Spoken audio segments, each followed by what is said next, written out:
ମା ମତେ ନା ମୋ ମା କଥା ବହୁତ ମନେ ପଡୁଛି। ମୁଁ ଭାବୁଥିଲି ଘରକୁ ଯାଇକି କିଛି ଦିନ ମା ପାଖରେ ରହିକି ପଳେଇ ଆସିଥାନ୍ତି ବୁଲି। ତୁ ବାପ ଘରକୁ ଯିବୁ, ତୋର ଖାଲି ତୋ ମା କଥା ମନେ ପଡୁଛି ନା? ଆମ ବେଳେ ତ ଆମର ମା କଥା ଏମିତି ମନେ ପଡୁନଥିଲା କି ବାପ ଘର ଯାଉନଥିଲୁ। ଯେତେବେଳେ ବି ଯାଉ ଶାଶୁର ପରାମର୍ଶ ନେଇକି ଯିବୁ। ବର୍ଷେ 2 ବର୍ଷରେ ଥରେ ଏମିତି ଆମେ ଯାଉନା। ଆମେ ଯଦି ବାପ ଘରକୁ ଯାଇଥାନ୍ତୁ, ଶାଶୁ ଘରର କାମ ସବୁ କିଏ କରିଥାନ୍ତା?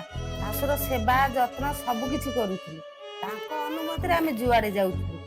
ଆଜିକାଲିକା ବୋଉ ଆଉ ଶାଶୁ ମାନଙ୍କୁ ମାନୁନାହାନ୍ତି। ଖାଲି ଗଲେ ବାପ ଘରକୁ ଯିବୁ, ଆଉ ଘରର କାମ କିଏ କରିବ? ତମେ ଯଦି ସବୁ ବାପ ଘରକୁ ଯିବ, ତମ ଘରେ ଏଇ ସଂସ୍କାର ଦେଇକି ତତେ ପଠେଇଛନ୍ତି ନା ଏଇ ସବୁ କାମ କରିବା ପାଇଁ?